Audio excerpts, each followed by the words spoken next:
இனிய காலை வணக்கம். இன்னைக்கு ஒரு புதிய நாள்ல, ஒரு புது தலைப்புகளோட உங்கள் அனைவரையும் சந்திக்கிறதுல எனக்கு மிக்க மகிழ்ச்சி. இன்னைக்கு நம்ம தேர்ந்தெடுக்கப்பட்ட நமக்கு குடுக்கப்பட்ட டாபிக் என்னன்னா, அலகு 9ல திருமணத்தில் தேர்வு மற்றும் கட்டுப்பாடு. Choice and regulation in marriage மற்றும் அலகு 10 யூனிட் 10 குடும்பத்தில் அதிகாரம் மற்றும் பாகுபாடு. Power and discrimination in family. இந்த 2 விஷயங்கள பத்தி நாம இன்னைக்கு டிஸ்கஸ் பண்ண போறோம். இந்த 2 விஷயங்களுமே நம்ம எல்லாருமே நம்மள சுத்தி நடக்கக்கூடிய விஷயங்கள் தான். ஆனா நம்ம குறிப்பா கவனிக்க தவறுன விஷயங்களா இருக்கும். நான் சொல்லும்போது உங்களுக்கு இதுதானா அப்படிங்கிற ஒரு எண்ணம் தான் உங்க எல்லாருக்குமே டக்குன்னு தோணும் அப்படின்னு நான் நம்புறேன். இதுல நம்ம அலகு 9 ஃபர்ஸ்ட் நம்ம திருமணத்தில் தேர்வு மற்றும் கட்டுப்பாடு. Choice and regulation in marriage. அத பத்தி நாம பேசுறோம். எப்பவுமே என்னுடைய சமூகவியல் வகுப்புகள்ல ஒரு சமூகவியல் மாணவனா நான் உள்ள நுழையும் போது, அன்னைக்கு நாம என்ன டிஸ்கஸ் பண்ண போறோம் அப்படிங்கிறத நாம தேர்வு தெரிஞ்சுக்கிட்டோம் அப்படின்னா, அதுக்கு நம்ம சமூகவியலுக்கான ஒரு வரையறைய நம்ம எடுத்துட்டு போகணும். அப்படிங்கிறப்போ, நான் என்னுடைய வகுப்புல எப்பவுமே நான் சொல்லக்கூடிய விஷயம் என்ன அப்படின்னா, நீங்க ஒவ்வொரு நாளும் சமூகவியல் வகுப்புக்கு வரும்பொழுது, சமூகவியல்னா என்ன அப்படிங்கிறத ஜஸ்ட் ஒரு ஒரு உங்களுடைய கண்ணோட்டத்துல ரீகால் பண்ணிட்டு வந்தீங்க அப்படின்னா, ரீகால் பண்றது அப்படிங்கிறத காட்டிலும் நீங்க இமேஜின் பண்ணிட்டு வந்தீங்க அப்படின்னா, உங்களுக்கு ஒவ்வொரு நாளும் ஒரு புது விஷயங்களா உங்களுக்கு தெரிய ஆரம்பிக்கும். ஸோ இந்த இடத்துல நம்ம சமூகவியல் அப்படிங்கிறத நம்ம எப்படி வரையறை பண்ணலாம்? இந்த திருமணத்தில் தேர்வு மற்றும் கட்டுப்பாடுங்கிறத பார்க்கறதுக்கு முன்னாடி நாம எப்படி பார்க்கலாம் அப்படின்னா, sociology studies about generalised principles of our life. So சமூகவியல் நமது வாழ்க்கையை கட்டமைக்கின்ற பொதுவான விதிகளை பற்றி மடிக்கிறது அப்படிங்கிற ஒரு டெஃபினிஷனோட நாம இப்போ அலகு 9 நாம அப்ரோச் பண்ணோம் அப்படின்னா நமக்கு ரொம்ப உபயோகரமா இருக்கும் நான் நினைக்கிறேன். நம்ம இந்த டிஸ்கஷனை முடிக்கும் போது இதே டெஃபினிஷன் உங்களுக்கு கடைசியில மனசுல டக்குன்னு ஃபிளாஷ் ஆகும்போது அதே விஷயம் உங்களுக்கும் தோணி இருக்குது அப்படின்னு நினைக்கும் போது எனக்கு மிக்க மகிழ்ச்சியா இருக்கும். சரி, இப்போ நாம நேரடியா நம்மளுடைய டாபிக் உள்ள போகலாம். திருமணத்தில் தேர்வு மற்றும் கட்டுப்பாடு. What we call choice and regulation in marriage அப்படின்னு பாக்குறதுக்கு முன்னாடி திருமணம் பற்றிய ஒரு பல்வேறு கருத்துருக்கள் அதை பத்தி நம்ம ஒரு சின்ன அறிமுகத்தோட உள்ள போகலாம். ஸோ திருமணம் பற்றிய பல்வேறு கருத்துருக்கள்னா என்ன, so various conceptions about marriage அப்படிங்கறத சம்பந்தமா ஒரு சின்ன இன்ட்ரோடக்ஷன் நம்ம கொடுத்துட்டு போகலாம். உங்களுடைய அண்டர்ஸ்டாண்டிங்காக இங்க நான் திருமணம் அப்படிங்கிற விஷயங்களை ஒரு அட்டவணை வடிவத்துல உங்களுக்கு நான் கொடுத்துருக்கிறேன். முதல்ல நம்ம திருமணம் அப்படிங்கிறப்ப நமக்கு என்ன தோன்றது, ஒருவனுக்கு ஒருத்தி அப்படிங்கிற ஒரு கான்செப்ட் தான் நம்ம எல்லாருக்குமே தோணும். எல்லா சமூகங்கள்லயுமே ஒருவனுக்கு ஒருத்திங்கிற கான்செப்ட் இருந்துட்டு தான் இருக்குது. அப்ப இந்த ஒருவனுக்கு ஒருத்தி இல்ல ஒரு மணப்பெண்ணுக்கு ஒரு கணவன் அப்படிங்கிறது என்ன மாதிரியா நம்ம டெர்மினாலஜிக்கலா நம்ம சொல்லலாம் அப்படின்னா, ஒரு தார மனம், மோனோகமி. ஸோ ஒரே நேரத்தில் ஒரு பெண்ணுக்கு ஒரு கணவன் மட்டுமே இருத்தல் அல்லது ஒரு ஆணுக்கு ஒரு மனைவி மட்டுமே இருத்தல். இதுதான் நம்ம ஒரு தார மனம் அப்படின்னு சொல்லுவோம். ஸோ இந்த ஒரு தார மனத்துக்கு ஜஸ்ட் ஆப்போசிட்டா நாம பார்க்கக்கூடியது பலதார மனம், பாலிகமி. ஒரு தார மனத்துல மோனோ அப்படிங்கிறது ஒன்று அப்படிங்கிற காட்டக்கூடியது. அங்க பாலிகமில பாலிங்கிறது மெனி அப்படிங்கிற அர்த்தத்துல இங்க கொடுக்கக்கூடியது. கமி அப்படிங்கிறது மேரேஜை ரெப்ரசன்ட் பண்ணுது. ஸோ ஒரு தார மனம், பல தார மனம். ஒரே நேரத்தில் ஒரு நபருக்கு ஒன்றுக்கும் மேற்பட்ட கணவன்களோ அல்லது ஒன்றுக்கும் மேற்பட்ட மனைவிகளோ இருக்கத நாம பலதார மனம்னு சொல்லலாம். ஸோ இந்த பலதார மனம், ஒரு தார மனம் அப்படிங்கிறது அது அதோட முடிஞ்சுது. ஸோ அதனுடைய கேரக்டரிஸ்டிக்ஸ் நமக்கு எல்லாருக்குமே நல்லா தெரியும். வெரி ரேர் அக்கேஷன்ல தான் அந்த பாலிகமி அப்படிங்கிறத நம்ம சமூகங்கள்ல போய்கிட்டு இருக்கோம். ஸோ இங்க பலதார மனம் அப்படிங்கிறத நம்ம பல்வேறு நிலைகள்ல நாம அணுகிறோம். ஸோ அதுல ஒண்ணு பாலியாண்ட்ரி. பாலியாண்ட்ரி அப்படிங்கிறதுனா என்ன நம்ம பார்த்தோம்னா, ஒரே சமயத்தில் ஒன்றுக்கும் மேற்பட்ட கணவர்கள் இருத்தல். ஸோ ஒன்றுக்கு மேற்பட்ட கணவர்கள் இருக்கிறது அப்படிங்கிறத நம்ம சகோதரர்கள் கணவர்களா இருந்தாங்க அப்படின்னா அதை நம்ம ஃப்ராட்டர்னல் பாலியாண்ட்ரி அப்படின்னு சொல்லுவோம். அதனால் நான் அடல்பிக் ஆர் ஃப்ராட்டர்னல் பாலியாண்ட்ரி. அதே நேரத்துல கணவர்களாக இருக்கிறவங்க உடன் பிறந்தோரா இல்லாம இருந்தாங்க அப்படின்னா, அதாவது சகோதரர்கள் அல்லாதவர்கள் கணவர்களா இருந்தாங்க அப்படின்னா நாம நான் ஃப்ராட்டர்னல் பாலியாண்ட்ரி அப்படின்னு சொல்லுவோம். சரி, கணவர்களாக சகோதரர்கள் எப்படி இருக்க முடியும் ஃப்ராட்டர்னல் பாலியாண்ட்ரியில? A wife or a bride will be treated as wife to all the brothers. So இப்போ நான் கல்யாணம் முடிக்கிறேன், உதாரணத்துக்கு சொல்றேன் அப்படின்னா, இப்போ நான் கல்யாணம் முடிக்கிறேன் அப்படின்னா எனக்கு வரக்கூடிய மனைவி என் உடன் பிறந்தோர் அனைவருக்கும் மனைவியாக இருத்தல். இது தமிழ்நாட்டில் நம்ம பார்த்தோம் அப்படின்னா தோடா ட்ரைப்ஸ்ல இந்த ப்ராக்டிஸ் இருந்தது. ஸோ இப்போ இந்த ப்ராக்டிஸ் அவங்க கொஞ்சம் கொஞ்சமா கிராஜுவலா கைவிட்டுட்டு வர்றாங்க அப்படின்னாலும் but they are well-known example for such type of fraternal polyandry type of marriage. So அனைத்து சகோதரர்களும் ஒரு பெண்ணுக்கு கணவனாக இருத்தல். அதே இது நான் fraternal polyandry அப்படின்னு பார்த்தோம் அப்படின்னா, சகோதரர்கள் அல்லாதவர்கள் கணவர்களாக இருத்தல். அப்படின்னா the brothers are not related by blood, அவங்களுக்கு இடையில எந்த விதமான ரத்த சம்பந்தமான உறவும் கிடையாது, அவர்கள் உடன் பிறந்தோர் அல்ல. ஆனா இங்க fraternal polyandryல கணவர்கள் உடன் பிறந்தோராக இருப்பர்.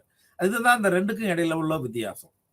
அடுத்து பாலிஜினி அப்படிங்கிற பார்த்தோம் அப்படின்னா, பாலிஜினியில ஒரே சமயத்துல ஒன்றிற்கும் மேற்பட்ட மனைவியரை கொண்டிருத்தல். அப்படின்னா ஒரு நபர் ஒரே நேரத்துல பல பெண்களை மனைவியாக உடையவராக இருப்பார். ஸோ இந்த பாலிஜினியில 2 டைப் இருக்குது. ஒன்னு sororate marriage, another one levirate marriage. So sororate திருமணம் அப்படிங்கிறது மனைவியின் சகோதரியை திருமணம் செய்து கொள்ளுதல். மனைவியின் சகோதரியை திருமணம் செய்து கொள்ளுதல் அப்படிங்கிறது கொழுந்தியா. சரிங்க, பெரும்பாலும் மூத்தவங்களை பண்ண மாட்டாங்க. அவங்களுக்கு மனைவிக்கு இளையவங்களா இருக்கிற எலிஜிபிள் பொட்டன்ஷியல் ஒரு பார்ட்னர் தான் இவங்க வந்து திருமணம் பண்ணிக்குவாங்க.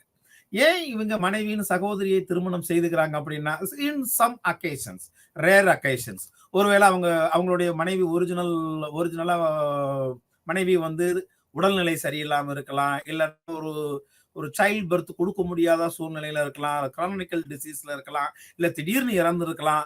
அப்படிப்பட்ட சூழ்நிலையில மனைவியின் சகோதரியையே திருமணம் செஞ்சுக்குவாங்க. ஏன் அப்படின்னா, இப்ப இன்கேஸ் அவங்களுக்கு ஏற்கனவே குழந்தை இருந்தது, அந்த சமயத்துல அந்த குழந்தை கை குழந்தை இருந்தது, இன்னும் சரியான இன்னும் வளரல, அவங்க தனித்து இயங்கக்கூடிய சூழ்நிலை இல்லை அப்படின்னு வரும்போது, வேற ஏதோ ஒரு வீட்டுல இருந்து ஒரு பொண்ணை கூட்டிட்டு வந்து மனைவியா ஆக்கிக்கிறத காட்டிலும் மனைவியின் சகோதரியே திருமணம் பண்ணிக்கிட்டோம் அப்படின்னா, அந்த குழந்தை ஆல்ரெடி அங்க அட்டாச்சா இருக்கும், அந்த ஃபேமிலி ஆல்ரெடி நோன் ஃபேமிலி, அவங்களுக்குள்ள ஆல்ரெடி ரிலேஷன்ஷிப் இருக்கும், ஒரு மியூச்சுவாலிட்டி இருக்கும், ரெசிப்ரோசிட்டி இருந்திருக்கும். இது எல்லாத்தையுமே புதுசா எஸ்டாப்ளிஷ் பண்ண வேண்டிய அவசியம் இல்லை.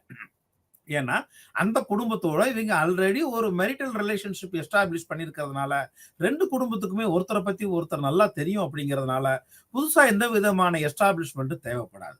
அதனால இந்த டைப் ஆஃப் மேரேஜ், சோரோரேட் மேரேஜ், மனைவியின் சகோதரியை திருமணம் செய்து கொள்ளுதல் அப்படிங்கிறது பிராக்டிஸ்ல இருக்கு. இன்னொன்று நம்ம பாலிஜினில இன்னொரு டைப் ஆஃப் மேரேஜ் நம்ம பார்த்தோம்னா லெவிரேட் மேரேஜ். லெவிரேட் மேரேஜ் அப்படிங்கிறது கணவனின் சகோதரனை திருமணம் செய்து கொள்ளுதல். இது எப்படி நம்ம மனைவியின் சகோதரியை திருமணம் செய்து கொள்றதுக்கு என்னென்ன அக்கேஷன்ஸ் எல்லாம் நம்ம சொன்னோமோ, என்னென்ன கண்டிஷன்ஸ் கிரைட்டீரியாலாம் நம்ம சொன்னோமோ, அதே கிரைட்டீரியா எல்லாமே இங்க அப்ளிகபிள் ஆகும். எப்படி அப்படின்னா, திடீர்னு கணவர் வந்து ஆக்சிடென்ட்ல இறந்துட்டாரு, சம்டைம்ஸ் அந்த ஒய்ஃப் வந்து கன்சீவா இருந்திருக்கலாம். அப்ப கன்சீவா இருந்திருக்கிறாங்க அப்படின்னா அந்த பொண்ணை அந்த வீட்டுக்கு திரும்ப அனுப்ப முடியாது. அந்த பொண்ணு இன்னொரு வீட்டுக்கு சொந்தமான பொண்ணா இருந்தாலும் அவங்க வயிற்றுல வர்ற குழந்தை அப்படிங்கிறது இந்த கணவனுடைய வீட்டுக்கு சொந்தமான ஒரு உயிர். அப்படிங்கிறப்போ அந்த குழந்தைய வெளியே அனுப்ப முடியாது. அப்படிங்கிற சூழ்நிலையில அந்த எலிஜிபிள் பொட்டன்ஷியல் பார்ட்னர் ஒரு ஃபைண்ட் அவுட் பண்றது. யார் அப்படி எலிஜிபிள் பொட்டன்ஷியல் பார்ட்னர் அப்படிங்கிறது யாரு? Eligible potential brother, husband's brother. So கணவனுடைய சகோதரனையே திருமணம் செய்து கொள்வது. இது நிறைய சந்தர்ப்பங்கள்ல நிறைய ஃபேமிலியில எதிர்பாராத விஷயங்கள் நடக்கும்போது இந்த மாதிரியான திருமணங்கள் நடக்குது. ஸோ 2 விஷயம் என்ன, இது நடக்கிறதுக்கு முக்கியமான இன்னொரு காரணம் என்ன அப்படின்னா, இந்த கணவன் இறந்ததுக்கு அப்புறமும் அந்த மனைவியானது விதவியா இருந்தாங்க அப்படின்னா, அவங்களுடைய பிறந்த வீட்டுக்கு, அதாவது ஃபேமிலி ஆஃப் ஓரியன்டேஷன், நம்ம வந்து இதுக்கு முன்னாடி உள்ள கிளாஸ்ல பார்த்திருப்போம். எந்த குடும்பத்தில் பிறந்தாங்களோ அந்த குடும்பத்துக்கு அவங்க திரும்பி போகக்கூடிய சூழ்நிலைகள் ஏற்படும். அப்படி திரும்பி போகக்கூடிய சூழ்நிலை ஏற்பட்டால் அப்போ அந்த பொண்ணு அந்த அந்த மனைவியாக இருந்தவங்க அவங்க வீட்டுல இருந்து என்னென்ன கொண்டு வந்தாங்களோ அதெல்லாம் திருப்பி கொடுத்து அனுப்பணும் அப்படிங்கிற ஒரு கட்டாயம் ஏற்படுது. ஒண்ணு, இது பொருளாதார ரீதியா the bridegroom's family has to give back all the material and immaterial things brought from the bride's family. So மனைவியின் வீட்டிலிருந்து கொண்டு வந்த அனைத்து பொருட்களையும் திருப்பி கொடுக்கக்கூடிய கட்டாய சூழ்நிலை ஏற்படும். அப்படிங்கிற சூழ்நிலையை அவாய்ட் பண்றதுக்காக, பொருளாதார இழப்பை சரி கட்டுறதுக்காக இப்படி ஒரு அரேஞ்ச்மெண்ட். இன்னொன்னு, அவங்க வீட்டுல இருக்கிற அந்த குழந்தைங்க ஆல்ரெடி பிறந்திருந்தாலோ அல்லது கன்சீவ் ஆகி இருந்தாலோ அந்த குழந்தைங்கிறது அந்த கணவனுடைய வீட்டினுடைய சொத்து உறுப்பினர் அப்படிங்கிறதுனால அதை மற்றவங்களுக்கு விட்டு கொடுக்க விரும்பாததுனாலையும் இந்த மாதிரியான லெவிரேட் மேரேஜ் நடக்கும். ஸோ இதுதான் நம்ம வந்து மேரேஜ் அப்படிங்கிற சம்பந்தப்பட்ட ஒரு பேசிக் டெர்மினாலஜிஸை நம்ம இதை மனசுல வச்சுக்கணும் நம்ம. ஸோ இந்த பலதார மனம் அப்படிங்கிறத உங்களுக்கு டயக்ராமேட்டிக்காக இங்கே நாங்கள் வந்து நான் ப்ரெசென்ட் பண்ணியிருக்கிறேன்.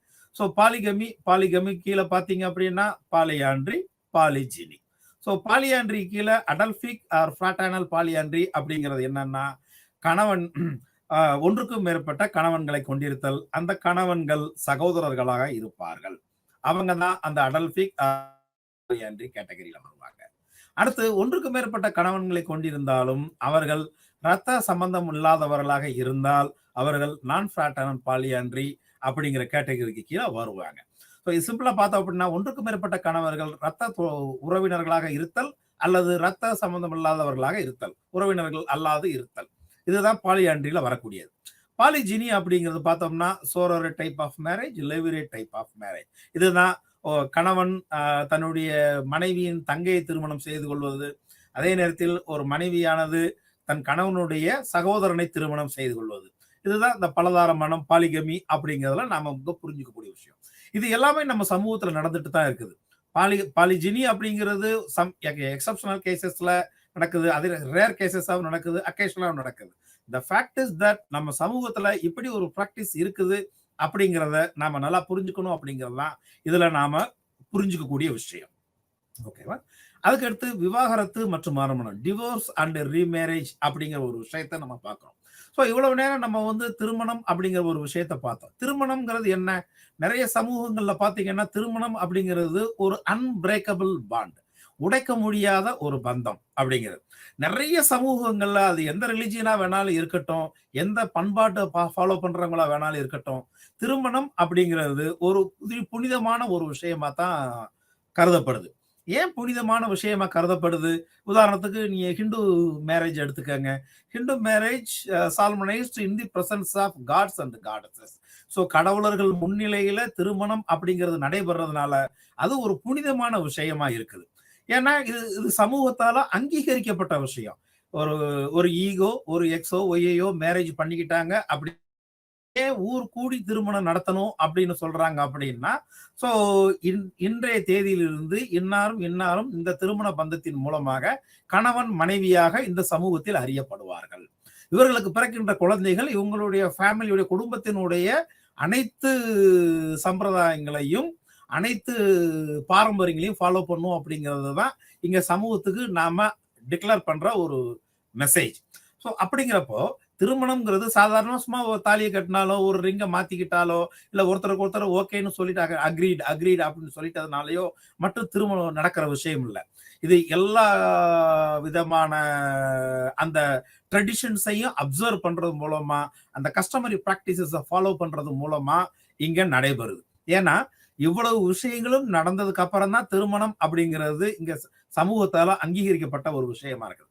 ஸோ இந்த காரணத்தினால திருமணம் அப்படிங்கிறது ஒரு அன்பிரேக்கபிள், ஒரு ஒரு கணவன் மனைவியும் உடனடியா அந்த செப்பரேஷன், டிவோர்ஸ், டிஸ்டர்ஷன் அப்படிங்கிற போறது அப்படிங்கிற சூழ்நிலையை சூஸ் பண்ண முடியாத ஒரு சில கட்டுப்பாடுகள் இங்க சமூகத்துல இருக்கு. ஓகே, அடுத்து திருமணம் மற்றும் விவாகரத்துக்கு இடையே உள்ள இணைப்புன்னு நம்ம பார்த்தோம்னா முன்ன சொன்னதுடைய எக்ஸ்டென்ஷன் தான் இந்த ஒரு பாயிண்ட் அப்படி நம்ம சொல்லலாம். எப்படி திருமணம்ங்கிறது கடவுளர்கள் முன்னிலையில் நடைபெறுது. நீங்க உங்களுக்கு கொடுத்துருக்க ஸ்டடி மெட்டீரியல்ல பாத்தீங்கன்னா ஒரு ஒரு குறிப்பிட்ட ஒரு மதத்தை சேர்ந்த ஒரு குறிப்பிட்ட பிரிவினர் டிவோர்ஸுக்கு ஸ்ட்ரிக்ட் ஆப்போசிட்டா இருக்கிறாங்க அப்படிங்கிற ஒரு லைன் இருக்கும். அதுக்கு அந்த மதம்னு மட்டும் இல்லை, எந்த மதமாக இருந்தாலும் அந்த விவாகரத்து அப்படிங்கிறத விரும்புறது கிடையாது. ஏன் விவாகரத்து அப்படிங்கிறத விரும்புறது கிடையாது அப்படின்னா, அவங்க ரெண்டு பேரும் சமூகத்திற்கு ஆற்ற வேண்டிய பணிகள், கணவன் மனைவியாக சமூகத்துக்கு ஆற்ற வேண்டிய பணிகள் அப்படிங்கிறது நிறைய இருக்குது. ஏன்னா கணவன் மனைவியா ஆகிறது மூலமா, மேரேஜ்ங்கிற இன்ஸ்டிடியூஷன் மூலமா அவங்க ஃபேமிலிங்கிற ஒரு இன்ஸ்டிடியூஷனை எஸ்டாப்ளிஷ் பண்றாங்க. அந்த ஃபேமிலிங்கிற இன்ஸ்டிடியூஷனை எஸ்டாப்ளிஷ் பண்றது மூலமா கின்ஷிப்ங்கிற அடுத்த ஒரு இன்ஸ்டிடியூஷன் எஸ்டாப்ளிஷ் ஆகுது. அந்த கின்ஷிப்ங்கிறது என்ன, இந்த ஃபேமிலி, மேரேஜ், கின்ஷிப், அந்த திருமணம், குடும்பம் மற்றும் உறவு முறைகள் எல்லாமே சேர்ந்துதான் ரிலிஜியன் அப்படிங்கிற ஒரு இன்ஸ்டிடியூஷனுக்கு உயிர் கொடுக்குது. மதம் அப்படிங்கிற ஒரு இன்ஸ்டிடியூஷனுக்கு உயிர் கொடுக்குது. அப்படிங்கிறப்போ மதம் தலைத்து ஓங்கணும் அப்படின்னா இந்த 3 நிறுவனங்களுமே ரொம்ப ரொம்ப இன்றியமையாத விஷயங்கள். ஸோ திருமணம், குடும்பம் மற்றும் உறவு முறை இது எல்லாமே தொடர்ந்து இயங்கணும், செழித்து இருக்கணும், எந்த விதமான பிணக்குகளும் இல்லாம, டிஸ்கிரிபன்சிஸும் இல்லாம இருக்கணும் அப்படின்னா இது எல்லாமே இருந்தது அப்படின்னா மதம் வந்து செலுத்தி இருக்கும் அப்படிங்கிறது தான் இங்க ரொம்ப முக்கியமான விஷயம். So therefore religion never tries to recognise divorce. So அந்த விவாகரத்தை மதம்ங்கிறது அனுமதிக்கிறது இல்லை. அடுத்து தொழில்மயமாக்கல் மற்றும் நகரமயமாக்கலின் வளர்ச்சி அப்படின்னு நம்ம பார்த்தோம்னா இண்டஸ்ட்ரியலைசேஷன் அண்ட் அர்பனைசேஷன். இது நம்ம இதுக்கு முந்தின கிளாஸ்ல நீங்க எத்தனை பேர் அட்டன் பண்ணவங்க மறுபடியும் இருக்கிறீங்க அப்படின்னு தெரியல.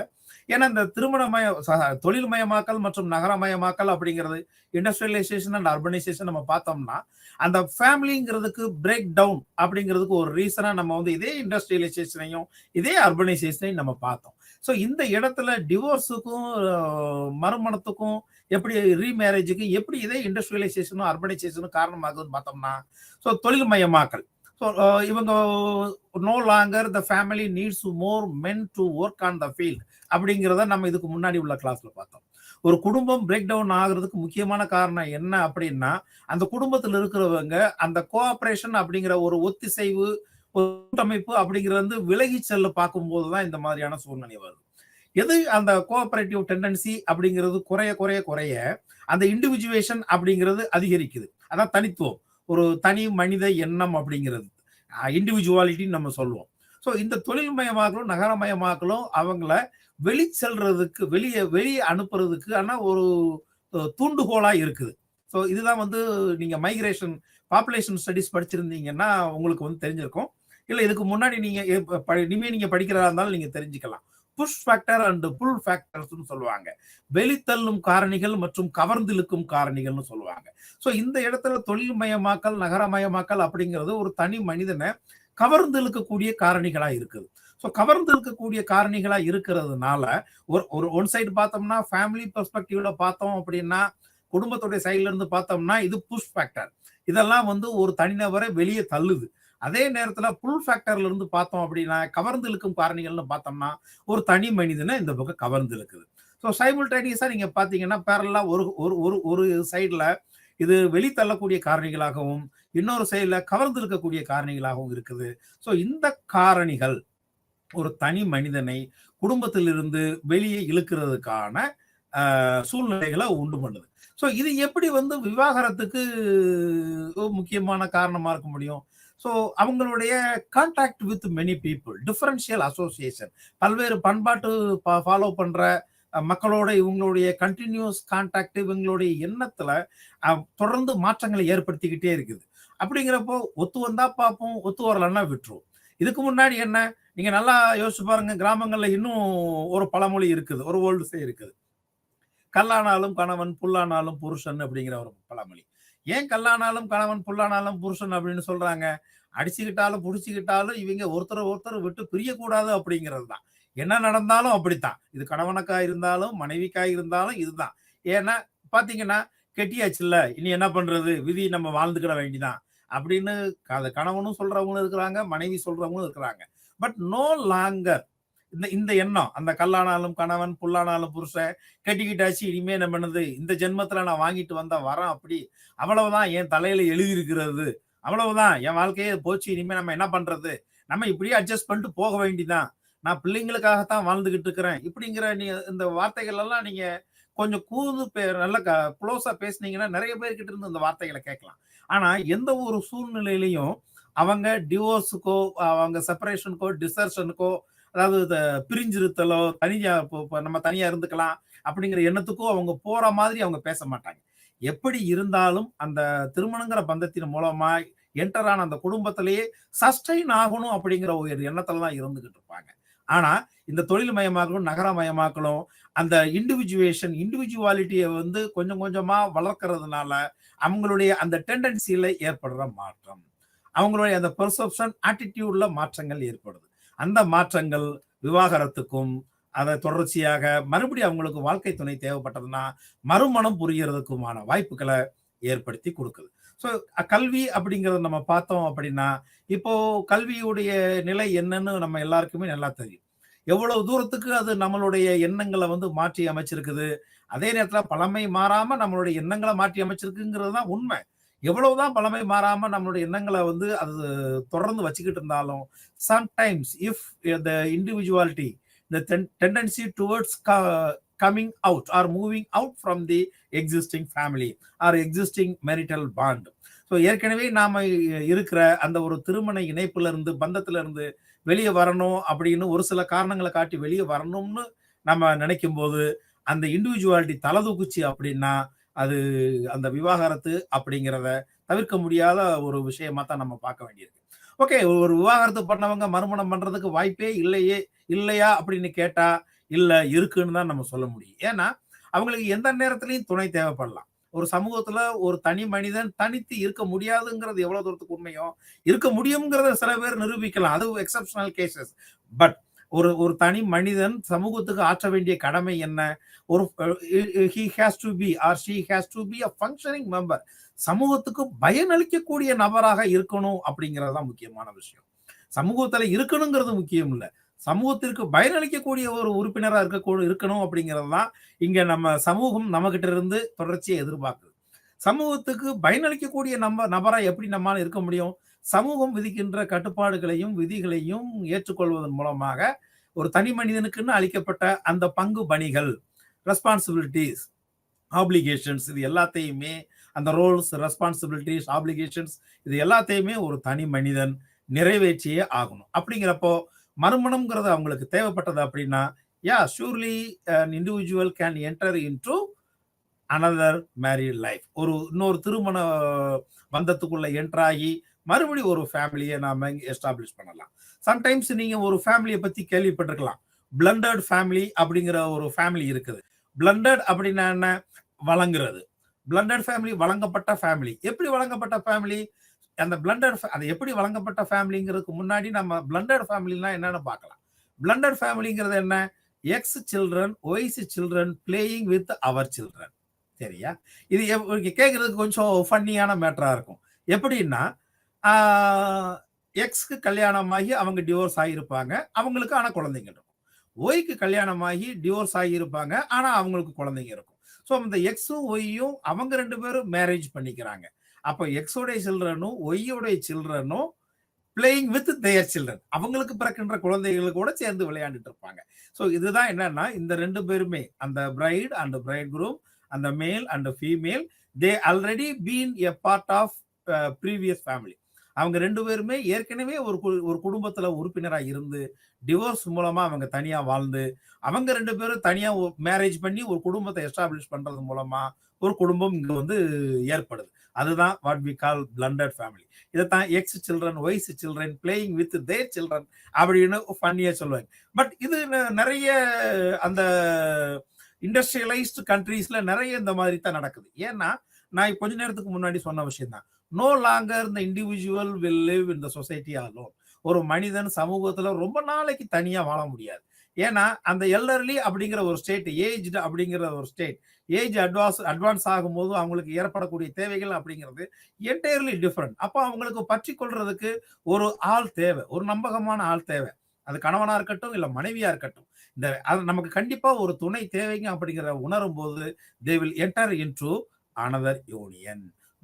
Hence they go for remarriage, they establish a new family and they try to fulfill the society's expectation. அதன் மூலமாக சமூகம் அவங்க கிட்ட இருந்து என்ன எதிர்பார்க்குதோ அதை ஃபுல்ஃபில் பண்றதுக்கு ட்ரை பண்றாங்க. ஓகே, ஸோ இப்போ திருமணம் தொடர்பான சட்டங்கள் என்னென்னலாம் இருக்குன்னு நம்ம பார்க்கலாம். ஏன்னா ஏற்கனவே நம்ம வந்து குடும்பம்னா என்னன்னு பார்த்துருக்கிறோம், திருமணம்னா என்னன்னு பார்த்துருக்கிறோம். திருமணம் தொடர்பான அந்த பேசிக் டெர்மினாலஜிஸ் இல்லைன்னா அடிப்படை விதிகள் என்னன்னு நம்ம பார்த்துருக்கிறோம். அந்த திருமணங்கள்ல ஏற்படுற முரண்பாடுகள் மூலமா என்னென்ன நடக்குது, அந்த டிவோர்ஸ், அந்த ரீமேரேஜ் அப்படிங்கிற ஒரு விஷயத்தையும் நம்ம பார்த்தோம். ஸோ இப்போ திருமணம் தொடர்பான சட்டங்கள் இந்தியாவில் என்னென்னு நம்ம பார்த்தோம்னா, இந்த ஃபர்ஸ்ட் லெஜிஸ்லேஷன் இது தொடர்பா திருமணம் தொடர்பா ஒரு முதல் சட்டமானது ஷர்தா ஆக்ட்னு எனக்ட் பண்ணாங்க. அதுதான் நம்ம சைல்டு மேரேஜ் ரெஸ்ட்ரைன் ஆக்ட் 1929 அப்படின்னு சொல்றோம். ஏன் இந்த சைல்டு மேரேஜ் ரெஸ்ட்ரைன் ஆக்ட் 1929 பத்தி நம்ம பேசுறோம் அப்படின்னா, இந்திய சமூக பண்பாட்டு வரலாற்றுல இந்த சைல்டு மேரேஜ் ரெஸ்ட்ரைன் ஆக்டுடைய பங்குங்கிறது ரொம்ப ரொம்ப ரொம்ப முக்கியமான விஷயம். ஏன்னா அதுக்கு முன்னாடி Britishers, after the Britishers arrival, the practice of child marriage was widely happened. So child marriage அப்படிங்கிறது ஒரு சாதாரண விஷயமா இருந்துட்டு இருந்தது. அப்ப அதை நீங்க நிறைய படிச்சிருப்பீங்க. அந்த குழந்தை திருமணத்துக்கு எதிர்ப்பா சமூக போராளிகள் எவ்வளவு தூரத்துக்கு இந்தியாவுல போராடினாங்க அப்படின்னு. நீங்க ராஜாராம் மோகன் ராய் நேம் எல்லாம் நீங்க நிறைய கேள்விப்பட்டு இது தொடர்பா நீங்க நிறைய இடங்கள்ல கேள்விப்பட்டிருந்திருக்கலாம். ஸோ திருமணம் தொடர்பா கட்டுப்பாடுகள் ஏற்படுத்தப்படணும், சமூகத்தை வந்து மாற்றி அமைக்கணும், சமூகத்தை மாற்றி அமைக்கிறதுக்கு சைல்டு மேரேஜை பேன் பண்றது ரொம்ப ரொம்ப முக்கியமான விஷயம் அப்படின்னு. So, Child Marriage Restraint Act 19 was enacted in 1929, so which fixed the age of marriage for boys at 18 and for girls at 14 years. So, ஆண்களுக்கு 18 வயது கம்ப்ளீட் ஆகியிருந்தா திருமணம் பண்ண முடியும், பெண்களுக்கு 14 வயது கம்ப்ளீட் ஆகியிருந்தா திருமணம் பண்ண முடியும் அப்படிங்கிற அந்த ப்ரொவிஷன்ஸ் இந்த சைல்டு மேரேஜ் ரெஸ்ட்ரைன் ஆக்ட் மூலமா ஏற்படுத்தப்பட்டது. ஸோ இப்போ நமக்கு நல்லா தெரியும், இந்த legal age for marriage for women is 18 and for men is 21 years அப்படின்னு. பட் எப்படி பார்த்தாலும் 18 இயர்ஸ் கம்ப்ளீட் ஆயிருந்தது அப்படின்னா மோரலஸ் நம்ம சமூகம் வந்து ஏத்துக்கிட்டு தான் செய்யுது. அதே நேரத்தில் திருமணம் மற்றும் விவாகரத்து தொடர்பான சட்டங்கள் நம்ம பார்த்தோம்னா இந்த ஆக்ட்ஸ் எல்லாமே வந்து முன்னாடியே ஏற்படுத்தப்பட்ட ஆக்ட் தான். என்ன எல்லாமே ரொம்ப ஓல்டு ஆக்டா இருக்குது அப்படின்னு நம்ம வந்து நினைச்சு பார்க்கலாம். ஏன்னா திருமணம் அப்படிங்கிறது டைம் டு டைம் மாறிக்கிட்டு இருக்கக்கூடிய விஷயம் கிடையாது. திருமணம்ங்கிறது ஸ்டாண்டர்ட், ஃபேமிலிங்கிறது standard. once you entered into the marital life or familial bond, அதை நீங்க உடைக்க கூடாது அப்படிங்கிறதுக்காகத்தான் இந்த மேரேஜ் ஆக்ட்ஸ் எல்லாம் வந்து திரும்ப திரும்ப எந்த விதமான அமெண்ட்மெண்ட்டுக்கும் உட்படாம இருந்துட்டு இருக்குது. So therefore we have the Hindu Marriage Act which was enacted in 1955. 1955 இந்திய சுதந்திரமானதுக்கு அப்புறம் பிரிட்டிஷ் கவர்மெண்ட் இன் இந்தியா, உங்களுக்கு நல்லாவே தெரியும் 1857ல சிப்பாய் மியூட்டினி நடந்தது. அது வரைக்கும் ஈஸ்ட் இந்தியா கம்பெனி தான் இந்தியாவை வந்து ரூல் பண்ணிட்டு இருந்தது. After the sepoy mutiny in 1857 the whole country India came under the crown of England. So அதுக்கப்புறம் இந்தியாவை சீர்திருத்தணும் அப்படிங்கிற நோக்கத்தோட எடுக்கப்பட்டது தான் இந்தியன் டிவோர்ஸ் ஆக்ட். ஸோ இந்த ஆக்ட் தான் 2001 பாருங்க எத்தனை வருஷங்களுக்கு அப்புறம் அதுல அமெண்ட்மெண்ட் ஏற்பட்டிருக்கு அப்படின்னு. கிட்டத்தட்ட 132 வருஷங்கள் கழிச்சு அந்த ஆக்ட்ல அமெண்ட்மெண்ட் ஏற்பட்டிருக்கு. ஏன்னா அப்பதான் அதுக்கான தேவை இருக்குது அப்படிங்கிற ஒரு சூழ்நிலையை உணரப்பட்டதுனால இந்த ஆக்ட் ஆனது அமெண்ட் செய்யப்பட்டிருக்கு. ஸோ இது வரைக்கும் நாம பேசின விஷயங்கள் எல்லாமே உங்களுக்கு தெளிவா புரிஞ்சிருக்கும்னு நினைக்கிறேன். இப்போ நம்ம திருமணம் குடும்பம் அப்படிங்கறது எல்லாமே நம்ம பேசிட்டு இருந்தோம். இப்ப திருமணம் தொடர்பான generalised principle, so generalised rules or principles regarding marriage அப்படின்னு நம்ம பார்த்தோம்னா மொத்தம் 3 கேட்டகரிஸ் இருக்குது. இந்த 3 கேட்டகரிஸ்ல ஒன்னு இன்செஸ்ட் ரூல்ஸ், அதாவது இன்செஸ்ட் டேபு அப்படின்னு நீங்க படிச்சிருப்பீங்க. முறையற்ற பால் தொடர்பை தடுத்தல், முறையற்ற உடலுறவை தடுத்தல் அப்படிங்கிற அதான் இன்செஸ்ட் டேபு, அதான் இங்க incest rules. So the rules regarding the prohibition of sexual intercourse between the person who should not have, அதுதான் இங்க இன்செஸ்ட் ரூல்ஸ். அடுத்து தடை விதிகள், ப்ரொஹிபிட்டிவ் ரூல்ஸ். அடுத்து ப்ரிஃபரன்ஷியல் ஆர் பிரிஸ்கிரிப்டிவ் ரூல்ஸ். இந்த விஷயங்கள் எல்லாமே உங்களுக்கு நல்லா தெரிஞ்ச விஷயங்கள் தான். சமூகத்துல நம்ம குடும்பத்திலேயே நாம அது தொடர்பான ஒரு சில விஷயங்களை நாம செஞ்சிருக்க கூட செய்யலாம். நான் சொல்லும் போது உங்களுக்கு அந்த இதெல்லாமே டக்குன்னு உங்களுடைய மைண்ட்ல அப்படியே ஃபிளரிஷ் ஆகிக்கிட்டே இருக்கும். ஓகே, நாம இப்ப அந்த இன்செஸ்ட் ரூல்ஸ் முதல் விதியான முறையற்ற பால் தொடர்பு அப்படிங்கிறத நாம பார்க்கலாம். சரியா? ஸோ அந்த அந்த இப்போ இன்செஸ்ட் ரூல்ஸ் அப்படிங்கிறத நம்ம ஏற்கனவே நம்ம நிறைய பேசியிருக்கிறோம். ஏன் அப்படின்னா, ஒரு சகோதரன் சகோதரியை திருமணம் செய்து கொள்ளக்கூடாது. ஸோ தாய் மகனுடன் உடலுறவு கொள்ளக்கூடாது, தந்தை மகளுடன் உடலுறவு கொள்ளக்கூடாது.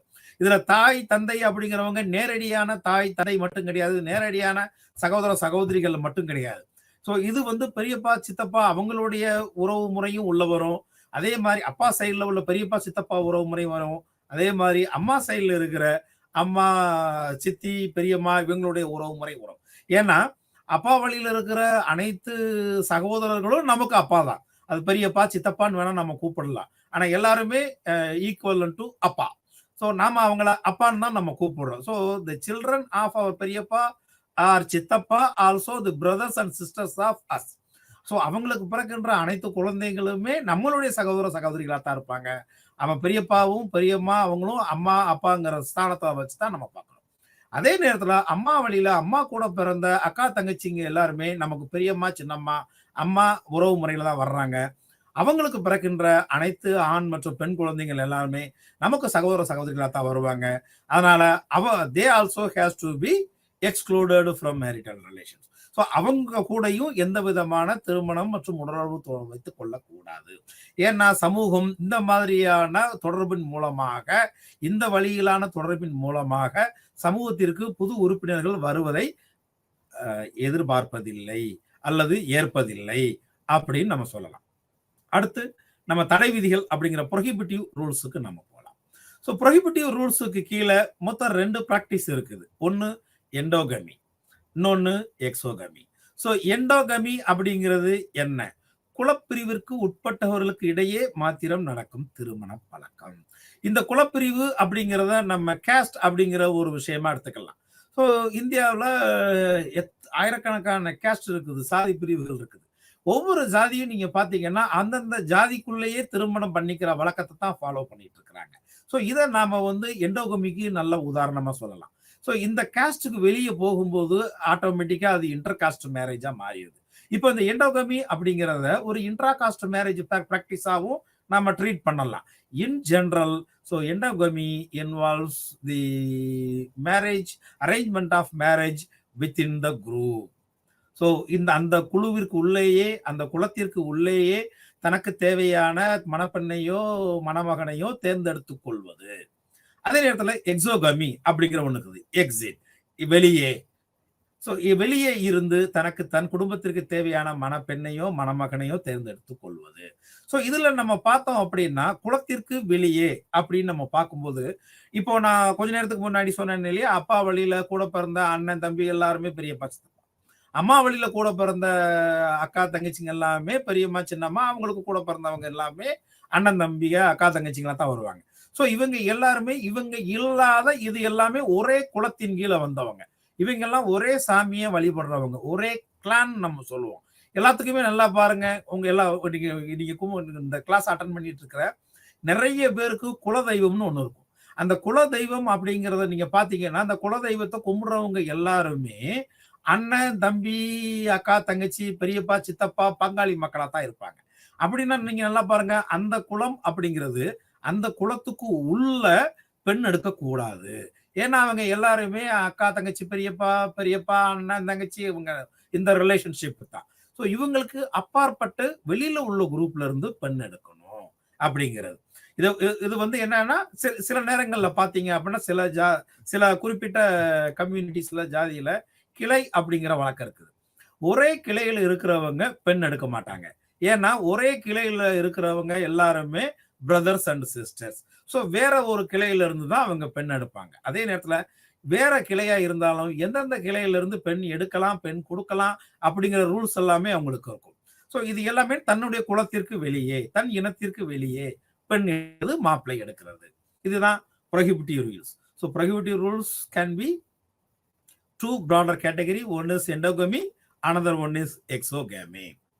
அடுத்தது நம்ம தேர்ட் கேட்டகரி நம்ம பார்த்தோம் அப்படின்னா முன்னுரிமை அல்லது பரிந்துரைக்கப்பட்ட விதிகள். முன்னுரிமை விதிகள் ப்ரிஃபரன்ஷியல் ஆர் பிரிஸ்கிரிப்டிவ் ரூல்ஸ் அப்படின்னு உங்களோட ஸ்டடி மெட்டீரியல் இருக்கும். ஸோ எதற்கெல்லாம் நாம முன்னுரிமை கொடுக்கலாம், என்ன மாதிரியான மேரேஜஸ்க்கு நாம முன்னுரிமை கொடுக்கலாம், இல்ல சமூகத்தால் பரிந்துரைக்கப்பட்ட திருமண விதிகள் என்ன அப்படிங்கிறத நம்ம பார்க்கோம். இப்ப நீங்க நல்லா பாத்தீங்கன்னா, நம்ம இந்த இன்டராக்டிவ் செஷன் ஆரம்பிக்கிறதுக்கு முன்னாடி சமூகவியல் அப்படிங்கிறதுக்கு நான் உங்களுக்கு ஒரு உதாரணம் சொன்னேன். Sociology deals with generalised principles of social life. So சமூகவியல் சமூகத்தில் நாம் தொன்று தொட்டு பின்பற்றி வரக்கூடிய பொதுவான விதிகளுடன் கூடிய வாழ்க்கை முறைகளை பத்தி படிக்கிறதுன்னு சொன்னேன். இப்ப பாருங்க, நம்ம சொன்ன விஷயங்கள் எல்லாமே நம்ம பிராக்டிஸ் பண்ணிக்கிட்டு தான் வந்துட்டு இருக்கிறோம். ஸோ இந்த மாதிரி இடத்துலதான் சமூகவியல் அப்படிங்கிறத நம்ம ரீஇமேஜின் பண்ணி பார்க்கும்போது ஒவ்வொரு டாபிக்குக்கும் ஒவ்வொரு சாப்டருக்கும் ஏத்தாப்புல சோசியாலஜி அப்படிங்கிறத நம்ம ரீகன்செப்சுவலைஸ் பண்ணலாம், மறு உருவாக்கம் பண்ணலாம். சமூகவியல் அப்படிங்கிறதுக்கான விளக்கத்தை மறு உருவாக்கம் பண்ணலாம் அப்படிங்கிறதுக்கு இதெல்லாம் ஒரு உதாரணம். ஓகே, இங்க முன்னுரிமை அல்லது பரிந்துரைக்கப்பட்ட விதிகள் அப்படிங்கிறத நம்ம மொத்தம் 4 இருக்குது. ஸோ முதல்ல வர்றது குறுக்கு உறவினர் திருமணம், கிராஸ் கசின் மேரேஜ். இதுக்கு முன்னாடி இதே மாதிரியான ஒரு லைவ் கிளாஸ்ல நம்ம உறவு முறைகளை பத்தி படிச்சோம். அப்ப அந்த உறவு முறைகளை பத்தி நம்ம டிஸ்கஸ் பண்ணும்போது இதை பத்தி நம்ம பேசியிருக்கிறோம். ஓகே, அதை பத்தி நம்ம பேசியிருந்தாலும் இந்த இடத்துல நாம இதை பேசுறதுக்கான சூழ்நிலை இருக்கும்போது நம்ம இதை பத்தி மறுபடியும் ஒரு தடவை டீட்டெயிலா பேசிடலாம். ஏன்னா கிராஸ் கசின் மேரேஜ் அப்படிங்கிறது என்ன, யார் யாருக்கெல்லாம் நம்ம பொண்ணு எடுக்கலாம், மாப்பிள்ளை எடுக்கலாம், யார் யாரெல்லாம் நமக்கு கிராஸ் கசினா வருவாங்க, யார் யாரெல்லாம் கிராஸ் கசினா இருப்பாங்க? நம்ம மாப்பிள, மச்சான், மாமா இப்படின்னு கூப்பிடுறது யாரெல்லாம்? மதனி, கொழுந்தியான்னு கூப்பிடுறது யாரெல்லாம்? யார் யாரெல்லாம் இந்த உறவுக்குள்ள வருவாங்க? கொஞ்ச நேரத்துக்கு முன்னாடி நம்ம பேசும்போது பார்த்தோம். அப்பாவுடைய கூட பிறந்த அண்ணன், தம்பிங்க எல்லாருமே அப்பாவா நமக்கு நம்ம ட்ரீட் பண்ணணும் அப்படின்னு. So equivalent to our father, biological father. அதே மாதிரி அம்மாவோட கூட பிறந்த அக்கா, தங்கச்சிங்க எல்லாமே equivalent to our biological mother. அப்படின்னா என்ன அர்த்தம்? அப்பாவோட கூட பிறந்த பிரதர்ஸ் உடைய சிப்லிங்ஸ், சில்ட்ரன் எல்லாருமே நமக்கு சிப்லிங் தான். அதே மாதிரி அம்மாவுடைய கூட பிறந்த சிஸ்டர்ஸ் உடைய சில்ட்ரன் எல்லாருமே நமக்கு சிப்லிங்ஸ் தான். அப்ப இவங்க எல்லாமே நமக்கு உறவினர்கள். அப்படின்னா எப்படிப்பட்ட உறவினர்கள்? உடன் பிறந்த உறவினர்கள், பிரதர்ஸ் அண்ட் சிஸ்டர்ஸ். சரி, ஓகே, இவங்க எல்லாம் உறவினரா உடன் பிறந்த சிஸ்டரா மாறிட்டாங்க அப்படின்னா நம்ம யாரை தான் கல்யாணம் பண்ணிக்கிறது? நம்ம அப்பா கூட பிறந்ததுலயே இன்னொரு கேட்டகரி இருக்கிறாங்க. அதே மாதிரி அம்மா கூட பிறந்ததுல இன்னொரு கேட்டகரி இருக்கிறாங்க. அப்பாவுடைய கூட பிறந்த அக்கா, தங்கச்சிங்க அவங்கெல்லாம் நமக்கு அத்தை. அதே மாதிரி அம்மாவுடைய கூட பிறந்த அண்ணன், தம்பிங்க அவங்கெல்லாம் நமக்கு மாமா முறை. அவங்களுக்கு பிறக்கின்ற குழந்தைகள் திருமணத்திற்கு எலிஜிபிளான people. They simply because they will not be treated as our siblings. அவர்கள் நம்மளுடைய சகோதர சகோதரிகளை நாம கருத மாட்டோம். அவங்க தான் நமக்கு கிராஸ் கசின். அதனால நீங்க பாத்தீங்கன்னா அப்பாவுடைய தங்கச்சி வீட்டுல இருந்து பொண்ணு எடுக்கிறது, மாப்பிள்ளை எடுக்கிறது. அப்பாவுடைய அக்கா வீட்டுல இருந்து பொண்ணு எடுக்கிறது, மாப்பிள்ளை எடுக்கிறது. அதே மாதிரி தான் அம்மா, அம்மாவுடைய அண்ணன், தம்பி வீட்டுல இருந்து பொண்ணு எடுக்கிறது, மாப்பிள்ளை எடுக்கிறது நடக்கும். இதுதான் கிராஸ் கசின். ஸோ இது வந்து என்னன்னா யூனிலேட்ரல், பைலேட்ரல் அப்படின்னு நம்ம சொல்லுவோம். ஸோ மேட்ரிலேட்ரல், பேட்ரிலேட்ரல் சொல்லுவோம். பைலேட்ரல். பைலேட்ரல்னா என்ன? இப்போ என்னுடைய ஃபேமிலி, இப்போ எனக்கு திருமணம் ஆகணும் அப்படின்னா, இப்போ நான் என்னுடைய அப்பாவுடைய அக்கா அல்ல தங்கச்சி வீட்டுல இருந்து நான் பொண்ணு எடுத்துக்கலாம். அதே நேரத்துல என்னுடைய அம்மாவுடைய அண்ணன், தம்பி வீட்டுல இருந்து நான் பொண்ணு எடுத்துக்கலாம். இது பைலேட்ரல். ஸோ என்ன, அவங்க ரெண்டு பேருமே எனக்கு கிராஸ் கசின் தான். சரியா? அதே மாதிரி பேட்ரிலேட்ரல்னு ஒண்ணு இருக்குது. பேட்ரிலேட்ரல்னா என்ன? அப்பாவுடைய தங்கச்சி அக்கா வீட்டுல இருந்து பொண்ணோ மாப்பிள்ளையோ எடுக்கிறது. இது வந்து பேட்ரிலேட்ரல். இவங்களுக்கு வந்து என்னன்னா அப்பா வழியில இருந்தே குடும்பத்துல இருந்து பொண்ணு எடுக்கிற பழக்கம் இருக்கும். அதே நேரத்துல மேட்ரிலேட்ரல் அப்படின்னா என்ன? என்னுடைய அம்மா வழியில இருந்து, அம்மாவுடைய அண்ணன், தம்பி அவங்க வீட்டுல இருந்து எனக்கு தேவையான ஒரு எலிஜிபிள் பார்ட்னரை நான் ஃபைண்ட் அவுட் பண்றது. ஸோ இதுதான் இந்த கிராஸ் கசின் மேரேஜ்ல ஏற்கனவே நம்ம கின்ஷிப்ல படிச்சிருப்போம். நம்ம உறவு முறைகள்ல படிச்சிருப்போம். நீங்க எத்தனை பேருக்கு ஞாபகம் இருக்குன்னு தெரியல. இருந்தாலும் இந்த இடத்துல நான் வந்து உங்களுக்கு வந்து ஒரு ரீகால் பண்ணி விடுறேன். So bilateral, patrilateral, matrilateral. So தாய் வழி குறுக்கு உறவினர் திருமணம், தந்தை வழி குறுக்கு உறவினர் திருமணம், இரு வழி குறுக்கு உறவினர் திருமணம் அப்படிங்கிறதா அந்த கிராஸ் கசின் மேரேஜ்ல. தென் பேரலல் கசின் மேரேஜ், இணை உறவினர் திருமணம். பேரலல் கசின்ஸ்னா யாரு? இவ்வளவு நேரம் நான் சொன்ன அந்த அங்காளி, பங்காளி, நம்ம பெரியப்பா, சித்தப்பா, பெரியம்மா, சித்தி இவங்களுடைய குழந்தைங்க எல்லாருமே நமக்கு பேரலல் கசின்ஸ். பேரலல்னா யாரு? நமக்கு equivalent. Simply they are siblings. நம்ம பிரதர்ஸ் அண்ட் சிஸ்டர்ஸ் ட்ரீட் பண்றதுனால நமக்கு ஈக்குவலன். அந்த சிம்பிள் உங்களுக்கு அதை வந்து ஈஸியா உங்களுக்கு அதை புரிய வைக்கும். நமக்கு ஈக்குவலா இருக்கிறவங்க இணை வழி. சம்டைம்ஸ் இதே சிம்பிளை வந்து வெர்டிகலாவும் போடுவாங்க.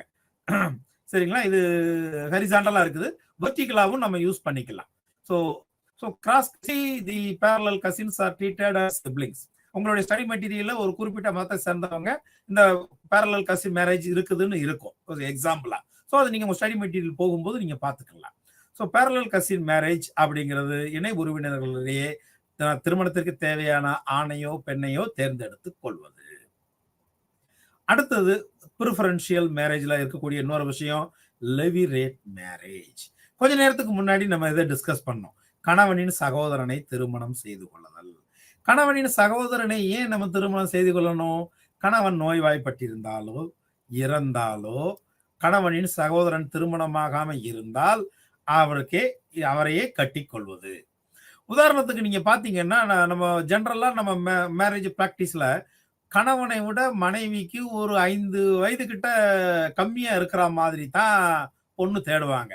நீங்க அதே நேரத்துல பாத்தீங்கன்னா கணவனுடைய தம்பியை விட நமக்கு அந்த பொண்ணுக்கு வயசு கம்மியா இருக்கும்.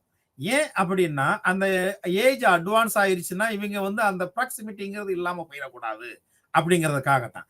ஏன்னா அதிகமான நம்ம கிட்ட இருக்கிற ஒரு ஜெனரலான பிராக்டிஸ் என்னன்னா கணவனை விட அதிகமான வயதுள்ள பெண்ணை நம்ம பார்க்கறது கிடையாது.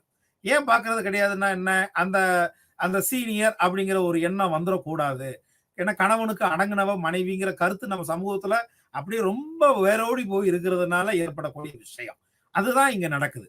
ஸோ கணவன் திடீர்னு ஒரு ஆக்சிடென்ட்ல இறந்து போயிட்டாலோ, இல்ல நோய்வாய்ப்பட்டு இறந்து போயிட்டாலோ, அந்த பொண்ண வந்து திரும்ப அவங்க வீட்டுக்கு அனுப்புறத காட்டிலும், அந்த பொண்ணுக்கு ஒரு கைமாறு செய்றதுக்காகவும் இந்த லெவிரேட் மேரேஜ் அப்படிங்கிறது நடக்குது. So the wife will prefer the deceased husband's eligible potential brother as her husband. கணவனின் கணவனுடைய தகுதியான மற்றும் சகோதரனை அந்த மனைவியானவள் திருமணம் செய்து கொள்ளுதல். அதான் லெவிரேட் மேரேஜ். ஸோ சோரோரேட் மேரேஜ் அப்படிங்கிறது மனைவியின் சகோதரியை திருமணம் செய்து கொள்ளுதல். இதுக்கு ஜஸ்ட் ஆப்போசிட். மனைவியின் சகோதரியை திருமணம் செய்யறதுக்கான சூழ்நிலைகளும் அந்த லெவிரேட் திருமணத்துல ஏற்படக்கூடிய சூழ்நிலைகளும் கிட்டத்தட்ட ஒண்ணு. என்ன, அங்க வந்து ஆண், இங்க பெண், அவ்வளவுதான் வித்தியாசம். ஒரு விஷயம் நல்லா நீங்க கவனிச்சீங்க அப்படின்னா, கிராமங்கள்ல இந்த விஷயங்கள் நீங்க வந்து அப்சர்வ் பண்ணீங்கன்னா தெரிஞ்சிருக்கும். ஜோக்கிங் ரிலேஷன்ஷிப்னு ஒண்ணு இருக்கும். ஜோக்கிங் ரிலேஷன்ஷிப்னா என்ன பாத்தீங்கன்னா, அந்த மாமன், மச்சான், மதினி, கொழுந்தியா எங்களுக்குள்ள வந்து கிண்டல் பண்ணிக்கிறது. அந்த கிண்டல் பண்ணிக்கிறத பாத்தீங்கன்னா யாரும் தப்பா நினைக்க மாட்டாங்க. அந்த கிண்டல் பண்றவங்களும் தப்பா பண்ண மாட்டாங்க. கிண்டல் பண்ணப்படுறவங்களும் அதை தப்பா நினைக்க மாட்டாங்க. பாத்தீங்கன்னா அவங்க வாய்க்குள்ளேயே ஒரு நமுட்டு சிரிப்பு சிரிச்சுக்குவாங்க. ஏன் நமுட்டு சிரிப்பு சிரிச்சுக்குவாங்க அப்படின்னா, அவங்களுக்குள்ள அந்த ரிலேஷன்ஷிப் இருக்குது. என்ன ரிலேஷன்ஷிப் இருக்குதுன்னா, ஏன்னா அவங்க எல்லாம் eligible to enter into the marriage அப்படிங்கிற ரிலேஷன் அந்த எஸ்டாப்ளிஷ்மெண்ட் இருக்கிறதுனால அவங்க யாரும் யாரையும் திட்ட மாட்டாங்க. எவ்வளவுதான் நீங்க கிண்டல் பண்ணி பாருங்க, அவங்க கிண்டல் பண்ணுவாங்க, அவங்க திட்ட மாட்டாங்க. ஆனா அதுக்குன்னு ஒரு அளவு இருக்குது. அதனால நீங்க அதை எது நீங்க பிராக்டிஸ் பண்ணிடாதீங்க. நீங்க நடக்கிறத நீங்க பாருங்க போதும். சம்டைம்ஸ் இது நேர்மறையா போகாம எதிர்மறையா போகிறதுக்கு வாய்ப்பு இருக்கு. ஸோ அந்த அந்த அந்த ஜோக்கிங் ரிலேஷன்ஷிப்ங்கிறத நீங்க நல்லா பாத்தீங்கன்னா, அந்த கொழுந்தனை வந்து கிண்டல் பண்ணி பேசுறது வைக்கிறது, அதெல்லாம் வந்து மதனிகள்கிட்ட ரொம்ப சகஜமான ஒரு விஷயமா இருக்கும். அதே மாதிரி மனைவியின் சகோதரி கொழுந்தியாவை கிண்டல் பண்ணக்கூடிய சமாச்சாரங்கள் நல்லா கிண்டல் பண்ணுவாங்க. மாமான்னு அவங்க கிட்ட வந்து அட்டாச்சா இருப்பாங்க. பாத்தீங்கன்னா தங்கச்சி வந்து ஹஸ்பண்ட் கிட்ட அட்டாச்சா இருந்தா ஒய்ஃபுக்கு பிடிக்காது, முறைப்பாங்க. அவகிட்ட அவங்களுக்கு என்ன பேச்சு அப்படின்னு சொல்லி இங்க கடுமையான சண்டையெல்லாம் நடக்கும். ஆனா நம்மால அதை பத்தி எல்லாம் கவலைப்பட மாட்டாரு. அவர் பாட்டுக்கு ஜாலியா பேசி சிரிச்சிட்டு இருப்பாரு. ஸோ இதுதான் நம்ம ஜோக்கிங் ரிலேஷன்ஷிப்னு நம்ம சொல்றது. ஸோ இது ஒரு முக்கியமான விஷயம் என்ன அப்படின்னா, குழந்தைய சித்தி கிட்ட அதிகமா பழக விடுவாங்க. திருமணமாகாத அந்த மனைவியின் சகோதரி கிட்ட நல்லா பழக விடுவாங்க. அந்த குழந்தை நல்லா அட்டாச்சா இருக்கும். ஏன் அட்டாச்சா இருக்குது? திடீர்னு ஒரு அன்எக்ஸ்பெக்டட் சிச்சுவேஷன் அக்கேஷன் ஏற்பட்டுருச்சு அப்படின்னா, தவிர்க்க முடியாம இருந்துச்சுன்னா, அந்த அந்த அந்த குழந்தையாவை கல்யாணம் பண்ணக்கூடிய சூழ்நிலை வந்தது அப்படின்னா, தன்னுடைய அக்காவின் குழந்தைய தன்னுடைய குழந்தைய அவங்க பாத்துக்கிறது. ஸோ இதெல்லாம் நீங்க வந்து நீங்க எல்லாமே நீங்க அப்சர்வ் பண்ணக்கூடிய விஷயம் தான். இப்ப நான் சொல்லும்போது என்னடா இதுக்கு பின்னாடி இவ்வளவு விஷயங்கள் இருக்குதா அப்படின்னு நீங்க யோசிக்கிற மாதிரி தான் இருக்கும். ஆனா இதே விஷயங்களை வந்து மனசுல வச்சுக்கிட்டு உறவுகள்ல நாம என்டர் ஆகக்கூடாது. அதை as it is let it go அப்படின்னா அது பாட்டுக்கு போகும் அப்படின்னு விட்டுற மாதிரி தான் நம்ம இருக்கணும். அப்படின்னா தான் நம்ம திருமண வாழ்க்கை, நம்முடைய குடும்ப வாழ்க்கை, நம்ம குடும்பத்துல வாழ்க்கை அப்படிங்கிறது திருமணமாகாம நிறைய பேர் இருக்கலாம். ஸோ அந்த குடும்பத்துல வாழ்க்கை அப்படிங்கிறது பீஸ்ஃபுல்லாகவும் இருக்கும், அமைதியாகவும் இருக்கும், மகிழ்ச்சிகரமாகவும் இருக்கும். அடுத்து திருமண விதிகளை மீறுதல் அப்படிங்கிற இன்னொரு விஷயம். Breaking rules of marriage. கொஞ்ச நேரத்துக்கு முன்னாடி நம்ம எண்டோகமி, எக்ஸோகமி அப்படிங்கிறத நம்ம பேசும்போது இந்த பாயிண்ட்ஸை நம்ம டச் பண்ணிட்டு போனோம். So breaking the rules of marriage. எப்படி ரூல்ஸ் ஆஃப் மேரேஜை நம்ம வந்து பிரேக் பண்றது? எப்படி அதை சமூகம் அதை அனுமதிக்குது? ஒரு ட்ரெடிஷனல் சொசைட்டி, ஒரு கல்ச்சர் பவுண்ட் சொசைட்டி இந்த விஷயங்களை வந்து பெரும்பாலும் அக்செப்ட் பண்ணிக்கிறது இல்லை. ஸோ இந்த மேரேஜ்ல ஈடுபடுறவங்களுக்கான ரெகக்னிஷன் அப்படிங்கிறது ஹார்ட்லி தே வில் அச்சீவ். அவங்க அதை அச்சீவ் பண்றதுக்கு ரொம்ப ஹார்டா உழைக்க வேண்டியிருக்கும். அதே நேரத்துல ஏன் அவங்க வந்து அவ்வளவு ஹார்டா உழைக்க வேண்டியிருக்குதுன்னா, they already lost the support of both sides family. So இரு தரப்பினுடைய குடும்பத்தினுடைய சப்போர்ட்டையும் அவங்க இழக்கக்கூடிய சூழ்நிலை வர்றதுனால அவங்க எல்லாத்தையுமே முதல்ல இருந்து ஆரம்பிக்கணும். அவங்களுடைய சக்சஸ் அப்படிங்கிறது தான் மற்றவங்களுக்கு முன்னுதாரணமா இருக்கும். சமூக மாற்றத்துக்கு அதுதான் வழிவகுக்கும். அதனால இன்டர்காஸ்ட் மேரேஜ்ல ஈடுபடுறவங்க அந்த நாம உள்ள அந்த யூனியன்ல என்டர் ஆகிறது முக்கியம் இல்லை. அந்த என்டரிங் அப்படிங்கிறத என்டியூரிங்கா மாத்துறதுல தான் அவங்களுடைய சக்சஸே இருக்குது. ஓகே. ஸோ இந்த திருமண விதிகள் இவ்வளவு நேரம் நம்ம பார்த்த அந்த ஜெனரல் பிரின்சிபிள்ஸ் ஆஃப் மேரேஜ், இது வரைக்கும் நம்ம பார்த்தது எல்லாமே ஜெனரல் பிரின்சிபிள்ஸ்.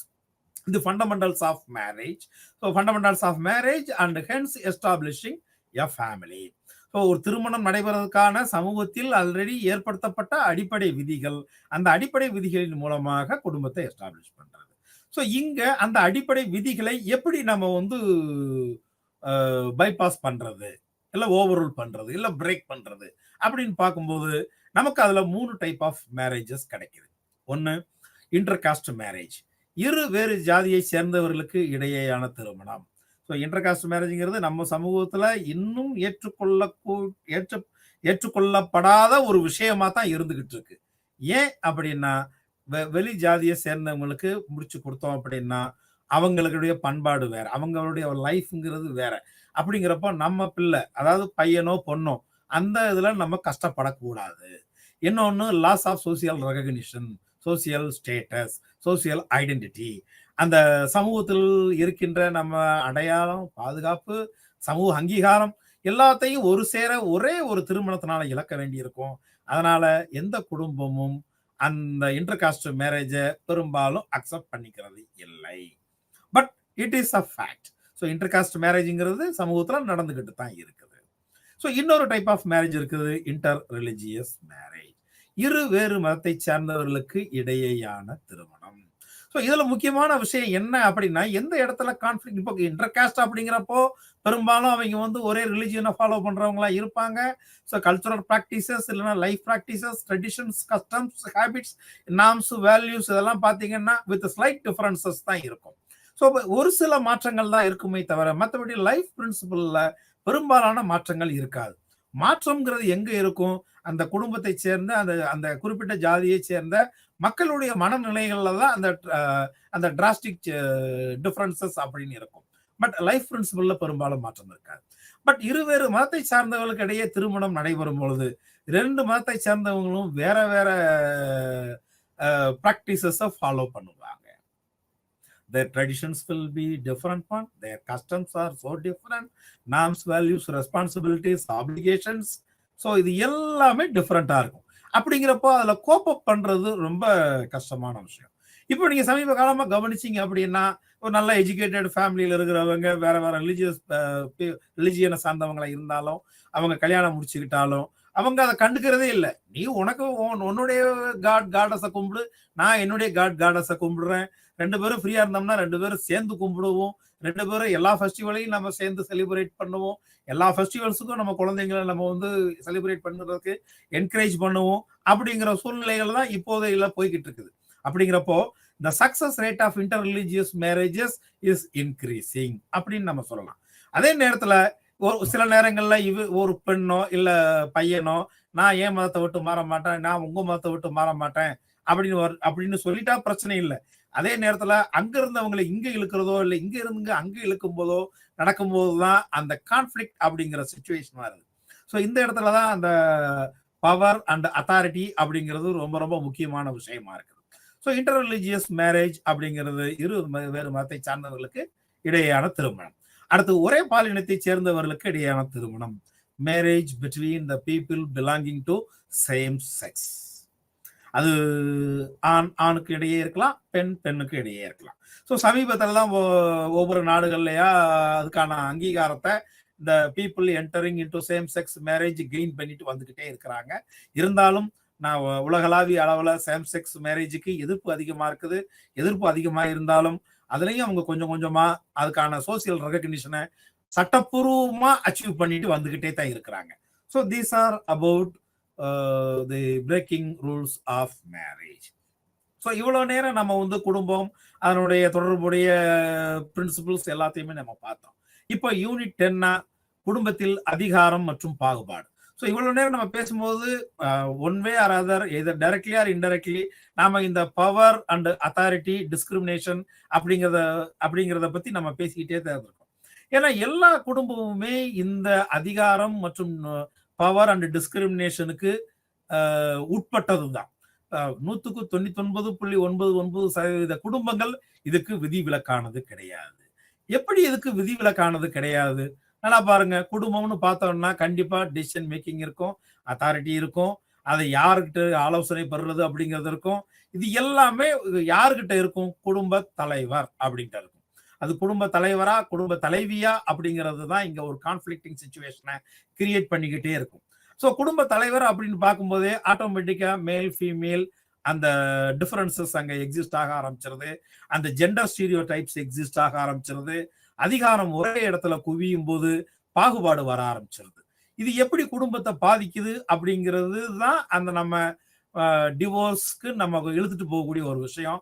டிவோர்ஸுக்கு இழுத்துட்டு போறது ஒரு எக்ஸ்ட்ரீம் அப்படின்னா, அந்த டிவோர்ஸுக்கு போகாம குடும்பத்துக்குள்ளேயே சஸ்டெயின் ஆகிறது ஒரு டொமஸ்டிக் வயலன்ஸ் அப்படிங்கிற ஒரு சூழ்நிலைக்கு குடும்பம் சார்ந்த வன்முறைகளுக்கு இழுத்துட்டு போகுது. இப்போ நாம அந்த அதிகாரம், பாகுபாடு மற்றும் குடும்பம் அப்படிங்கிற கேட்டகரிக்கு கீழே என்னென்ன மாதிரியான அந்த டிஸ்கிரிமினேஷன்ஸ் இருந்துட்டு இருக்குது அப்படிங்கிறத நம்ம பார்க்கலாம். Gender stereotypes. ஜெண்டர் ஸ்டீரியோடைப்ஸ் அப்படின்னா என்ன? ஆண் அப்படிங்கிற ஒரு அதிகாரம், பெண் அப்படிங்கிற ஒரு சப்மிசிவ் பர்சன். எப்பவுமே வந்து முடிவெடுக்கிறதுன்னா ஆம்பளை என்ன கேட்காம ஏன் முடிவெடுக்கலாம்? பொம்பளை உன்னுடைய வேலை என்ன சொல்றத கேளு.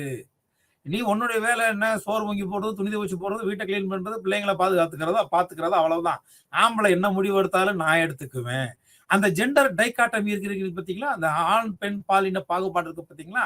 ஆண்கள் இந்த வேலையை தான் செய்யணும், பெண்கள் இந்த வேலையை தான் செய்யணும் அப்படிங்கிறது இங்க பவர் டிஸ்ட்ரிபியூஷன் டிஸ்கிரிமினேஷன் அப்படிங்கிறதுக்கு ரொம்ப ரொம்ப முக்கியமான விஷயமா இருக்கு. Then authority and domination. Authority and domination, அதிகாரம் மற்றும் ஆதிக்கம் அப்படின்னு பார்க்கும்போது இது யாருகிட்ட அதிகாரம் மற்றும் ஆதிக்கம் இருக்கிறது இல்ல. அது அவங்க அதுக்கு அந்த அதிகாரம் மற்றும் ஆதிக்கத்துக்கு கீழ்ப்படிஞ்சு நடக்கிறவங்கள தான் இருந்துகிட்டு இருக்காங்க. அதே மாதிரி வீட்டு வேலை மற்றும் விநியோகம். So how's hold work and distribution. யார் என்ன வேலையை பார்க்கணும், எப்படி பார்க்கணும்? நல்லா பாருங்க, ஆண் வீட்டில் இருக்கிற ஆண் வந்து அவர் வேலைக்கு போவார். காலையில் அவர் காஃபி கேட்பாரு, சாப்பாடு அவர் இருக்கிற இடத்துக்கு வரணும், அவர் போட்டிருக்கிற துணியெல்லாம் துவைச்சு போட்டு கொடுக்கணும், ஸோ அவருக்கு தூங்குறதுக்கு பெட்டு கட்டெல்லாம் ரெடி பண்ணி கொடுக்கணும், தண்ணி முதற்கொண்டு எல்லாமே அவருக்கு கையில் வந்து சேரணும், அவர் இருந்த இடத்துல இருப்பார். அப்போ பெண்கள் பார்க்குற வேலை எல்லாமே வந்து servicing type of work. Earning type of work எல்லாமே பார்த்தீங்க அப்படின்னா earning and hard type of works இது எல்லாமே ஆண்களுக்கு இருக்கும். So soft and service kind of works will be allocated or all these service and soft works are allocated to female folks. அது தந்தையா இருக்கட்டும், மகனா இருக்கட்டும், அது ஆண் அப்படிங்கிற அடிப்படையில இவங்க இந்த வேலையெல்லாம் போயிடும். ஏன் இதே இது ஒரு பையன் வீட்டு ஒரு பெருக்குமாறு ப்ரூம் ஸ்டிக் எடுத்து வீட்டு வாசலை பெருக்க சொல்லுங்க, கோலம் போட சொல்லுங்க. ஏன்னா ஆம்பளை பையன் இந்த போய் வேலையை போய் பார்த்துட்டு இருக்கிற பொட்ட பிள்ளை வீட்டுல என்ன பண்ணிக்கிட்டு இருக்கா? ஏன் ஒரு தண்ணி குடத்தை தூக்கிட்டு சொல்லுங்க, ஒரு பையனை தூக்கிட்டு விட மாட்டாங்க. ஆனா அதே பாருங்க, தண்ணி கேனை தூக்கிட்டு வர சொல்லுங்க, வாட்டர் கேனை தம்பி தூக்கிட்டு வருவான், பையன் தூக்கிட்டு வருவான், பொண்ணை தூக்கிட்டு வர விட மாட்டாங்க. ஆண் தூக்கிட்டு வரக்கூடிய வேலை பாருங்க. அந்த கேன், அந்த வாட்டர் அப்படிங்கிறது அது அடைக்கப்பட்ட பொருளுக்கு அதுலயே உங்களுக்கு ஜெண்டர் டிஸ்கிரிமினேஷன் வர ஆரம்பிச்சிருது. சரியா? இது வாசல்ல இருக்கிற ஒரு அரிசி மூடையை தூக்கிட்டு வர சொல்லுங்க, பையன் தூக்கிட்டு வருவான். ஆனா தண்ணி குடத்தை தூக்கிட்டு வர சொல்லுங்க, பொண்ணு தூக்கிட்டு வரணும். ஸோ இப்படித்தான் அந்த வீட்டு வேலை அப்படிங்கிறது ஆண் பெண் இடையே டிஸ்ட்ரிபியூட் பண்ணப்பட்டிருக்குது. அதன் அடிப்படையில தான் அந்த அதிகாரம் மற்றும் ஆதிக்கம், அந்த ஜெண்டர் ஸ்டீரியோ டைப்பை நம்ம புரிஞ்சுக்கலாம். அடுத்து குடும்பத்துல நம்ம பார்த்தோம் அப்படின்னே ஆணுடைய விருப்பம் தான் பிரிடாமினா இருக்கும். பெண்களுடைய விருப்பம் அங்க வந்து செல்லுபடி ஆகிறது இல்லை. ஆண் என்ன நினைக்கிறானோ அது மட்டும்தான் அங்க வந்து நடக்கும். ஒரு சில ஃபேமிலியில வந்து பெண்களுடைய கருத்தை கேட்கிற வழக்கம் இருக்குது அப்படின்னாலும் அல்டிமேட்லி இது males decision R the preference choice will be the final decision. பெண்களுடைய விருப்பம் அங்கு வந்து விரும்பப்படுறது கிடையாது. அடுத்து திருமணம் மற்றும் வரதட்சணை நடைமுறைகள் நம்ம பார்த்தோம் அப்படின்னா என்ன மாதிரியான மேரேஜ் பிராக்டிசஸ் இருக்குது? ஆண்கள் பெண்களுக்கு பொருட்களை கொடுத்து பிரைட் பிரைஸ் கொடுத்து கூட்டு வர்றாங்களா? இல்லையே. பிரைட் பிரைஸ் யாரு கொடுக்குறா? பெண்கள் தான் அந்த பொண்ணை கட்டி கொடுக்கறதுக்கு தேவையான எல்லாமே கொடுக்குறாங்க. ஏன்னா ஒரு சின்ன விஷயம் நீங்க கவனிச்சீங்கன்னா, ஆண் அப்படிங்கிறவன் வந்து அந்த வீட்டை தாங்குற பில்லர், பெண் அப்படிங்கிறவங்க அடுத்த வீட்டுக்கு போறவங்க. எவ்வளவுதான் அந்த பொண்ணை இவங்க பாராட்டி சீராட்டி வளர்த்தாலும் ஒரு இக்கண்ணா வச்சுதான் சொல்லுவாங்க கிராமத்தை அடிப்படையில் பார்த்தோன்னா. ஸோ என்ன இருந்தாலும் அவன் அடுத்த வீட்டுக்கு போறவ தானே, அது அவ்வளவு தூரம் பண்ற. அதனாலதான் அந்த பொண்ணுடைய அந்த அந்த கல்வி மறுக்கப்படுது, நியூட்ரிஷியஸ் ஃபுட்டு மறுக்கப்படுது, எல்லாமே. இப்ப நான் சொன்ன பாத்தீங்கன்னா உணவு ஒதுக்கீடு மற்றும் மருத்துவ பராமரிப்பு, கல்வி வாய்ப்புகள், மொபிலிட்டி அண்ட் ஃப்ரீடம், இது எல்லாமே அதன் அடிப்படையில் தான் இருக்குது. ஜெண்டர் ஸ்டீரியோ டைப்பிங் அப்படிங்கிறதெல்லாம். ஏன்னா ஆணுக்கு ஒரு மூவ்மெண்ட், பெண்ணுக்கு ஒரு மூவ்மெண்ட். ரொம்ப சிம்பிளான விஷயம். நைட் 10:30 ஷோக்கு போறதுக்கு பையனுக்கு அனுமதிக்கிற அதே அம்மா பொண்ணுக்கு அனுமதிக்கிறது இல்ல. ஏன் அனுமதிக்கிறது இல்ல? அந்த பொண்ணு எவ்வளவுதான் படிச்சிருந்தாலும் சரி, என்னதான் வேலைக்கு போனாலும் சரி, எவ்வளவுதான் சம்பாதிச்சாலும் சரி, பொம்பளை பிள்ளைங்க ராத்திரி 8 மணிக்கெல்லாம் வீட்டுக்குள்ள இருக்கணுங்கிற ஒண்ணுதான் இருக்குது. பின்ன என்ன மொபிலிட்டி இருக்குது, பின்ன என்ன ஃப்ரீடம் இருக்குது. இதுதான் சொல்றது. அந்த gender prevents one category of people from free movement and freedom. இதுதான் நம்ம சொல்றது. தென் பெண் உடல் மற்றும் பாலியல் மீதான கட்டுப்பாடு, control over female body and sexuality. So conjugal rights அப்படின்னு நம்ம சொல்லுவோம். கான்ஜுகல் ரைட்ஸ்னா என்ன? தாம்பத்திய உரிமை. தாம்பத்திய உரிமைங்கிறது யார் யாருக்கு இருக்குது? ஒரு திருமணத்தின் மூலமாக ஒரு குடும்பத்தை எஸ்டாப்ளிஷ் பண்ற ஆண் பெண் இருவருக்குமே அந்த கான்ஜுகல் ரைட்ஸ் இருக்குது. A female can claim her rights from her husband. ஒரு பெண் தன்னுடைய உரிமை தன்னுடைய கணவன் இருந்து கிளைம் பண்ணலாம். எப்படி ஒரு ஆணுக்கு உரிமை இருக்குதோ அதே மாதிரி தான். ஆனா நம்ம சமூகம் வந்து இதெல்லாம் பெரிய விஷயம் எடுத்துக்கிறது இல்ல. ஆண்கள் ஒரு விஷயத்தை மட்டுமே எடுக்குது. நீங்க கடந்த ஒரு வருஷமா நீங்க தொடர்ந்து நியூஸ் பேப்பர் படிக்கிற வழக்கம் இருந்தது அப்படின்னா உங்களுக்கு சில ஜட்ஜ்மெண்ட்ஸ் எல்லாம் இதை பேஸ் பண்ணி இருந்திருக்கும். ஒரு பெண்ணுக்கும் ஆணுக்கு இருக்கின்ற சம அளவு உரிமை அதிகாரம் ஒரு குடும்பத்தில் இருக்குன்னு நிறைய ஜட்ஜ்மெண்ட்ஸ் வந்திருக்குது. ஸோ அந்த ஜட்ஜ்மெண்ட்ஸ் எல்லாமே நம்ம சமூகத்துல பெண்களுடைய இருப்பையும் அதிகாரத்தையும் அவங்களுடைய எக்ஸ்பீரியன்ஸையும் மறுபடியும் நிலைநாட்டுறதுக்கான ஒரு முன்னேற்ற செயல்பாடுகள் நம்ம எடுத்துக்கணும். அடுத்து பரம்பரை அல்லது சொத்து உரிமைகள், inheritance or property rights. So பரம்பரை அல்லது சொத்து உரிமைகள் யாருக்கு இருக்குது? பாத்தீங்கன்னா ஆண்களுக்கு தான் நிறைய இருக்கும். பெண்களுக்கு என்னத்தையாவது கொடுத்து நைஸா கழட்டி விடத்தான் பார்ப்பாங்களே தவிர, இந்த உனக்கு எதையாவது தர்றோம் வச்சுக்கோ போ, சொத்து பூரா நாங்க வச்சுக்கிறோம் தான் பார்ப்பாங்க. ஸோ அதனாலதான் அந்த ஈக்குவல் ப்ராப்பர்ட்டி ரைட் எவ்வளவு தூரத்துக்கு பங்கு இருக்குதோ, எவ்வளவு உரிமை இருக்குதோ அதே உரிமைகள் பெண்களுக்கும் கொடுக்கப்பட வேண்டும். அது அனைத்து விஷயங்களிலும் ஆணுக்கு ஈக்குவலான சமமான உரிமை, சொத்து அனைத்துமே பெண்களுக்கும் கொடுக்கப்பட வேண்டும் அப்படிங்கிறது தான் இந்த சட்டத்துறை சாராம்சம். ஸோ இது எல்லாமே வந்து எதை பத்தி நமக்கு பேசுது அப்படின்னா, குடும்பத்துக்குள்ள அதிகாரம் எப்படி பகிர்ந்தளிக்கப்பட்டிருக்குது, அது எப்படி அந்த பகிர்ந்தளிக்கப்பட்ட அதிகாரமானது பாகுபாட்டோட இருக்குது அப்படிங்கிற விஷயங்கள்லாம் நம்ம தெரிஞ்சுக்கலாம். இப்ப பாருங்க, இப்போ இது பெண்களுக்கு எதிரான ஒரு வன்முறையை தான் நமக்கு தூண்டுது. இப்ப நாம என்ன செய்யணும்? ஓகே, இது எல்லாமே இருக்குது, சமூகத்துல இப்படிதான் இருக்குதுங்க, என்ன செய்ய முடியும்? நம்ம வீட்லயே இப்படித்தான் இருக்குது, நம்ம புரிஞ்சுக்கிறோம். இதை நம்மளால என்ன பண்ண முடியும்? நாம என்ன செய்யணும்? Very simple. நம்மளுடைய அளவுல குடும்ப பாகுபாட்டை எதிர்க்கணும். அந்த unequal distribution of power, unequal distribution of authority, இது எல்லாத்தையுமே நம்ம இப்ப இருக்க சூழ்நிலையில எல்லாத்தையும் புரிஞ்சுக்கிட்டு ஆணுக்கு பெண் சமம், பெண்ணானவள் நம்ம சமூகத்தினுடைய 50 விழுக்காடு இருக்கிறவங்க. ஸோ இதைத்தான் நம்ம கடவுள்கள் சொல்றாங்க. ஆண் பாதி பெண் பாதி அப்படிங்கிறதெல்லாம் நம்ம கடவுள்கள் அவங்க உடம்புலயே நமக்கு காட்டினாலும் நாம அதை ஏத்துக்கிற மனப்பக்குவத்தையும் ஏத்துக்கணும், நம்ம கொண்டு வரணும் அப்படிங்கிறது தான் நமக்கு ரொம்ப ரொம்ப முக்கியமான விஷயம். இந்த பாகுபாட்டை எப்படி நாம எதுக்க முடியும்? இதுக்காக நம்ம வீட்டுல போய் சண்டையெல்லாம் போட முடியாது. ஜஸ்ட் ரியலைஸ், என்னை போல அவங்களும் ஒரு personality. we have to recognize the presence of female personality. So female அப்படிங்கிற ஒரு பர்சனாலிட்டி, ஒரு சோசியல் ரியாலிட்டி அப்படிங்கிறத நாம அக்செப்ட் பண்ணிக்கிட்டோம் அப்படின்னாலே அந்த நிறைய அந்த டிஸ்கிரிமினேஷன் அப்படிங்கிற அந்த இன்ஈக்குவல் டிஸ்ட்ரிபியூஷன் ஆஃப் பவர் அப்படிங்கிறது எல்லாமே மாறிக்கிட்டே ஆரம்பிக்கும். ஸோ நாம கற்ற கல்வி நமக்கு என்ன கற்றுக் கொடுக்குது? எல்லாரையும் சமமா நடத்தணும்னு கற்றுக் கொடுக்குது. நம்மளுடைய வேலை நமக்கு என்ன கற்றுக் கொடுக்குது? எல்லாரையும் ஒன்று போல ட்ரீட் பண்ணணும்னு கற்றுக் கொடுக்குது. நம்ம சட்டம் நமக்கு என்ன சொல்லுது? இதைத்தான் நமக்கு சொல்லி கொடுக்குது. ஸோ இந்த வார்த்தைகளோட நான் உங்களுக்கு என்னுடைய இந்த செஷனை முடிவுக்கு கொண்டு வர்றேன். உங்க எல்லாருக்குமே இந்த விஷயங்கள் புரிபட்டிருக்கும் நினைக்கிறேன். இதை நீங்க உங்களை சுத்தி பார்க்கும்போது இதே விஷயங்களை நீங்க புரிஞ்சுக்கலாம். மீண்டும் ஒரு நாள் இதே மாதிரியான ஒரு இன்ட்ரெஸ்டிங்கான டாபிக்கோட உங்கள் அனைவரையும் சந்திக்கிறேன். நன்றி, வணக்கம்.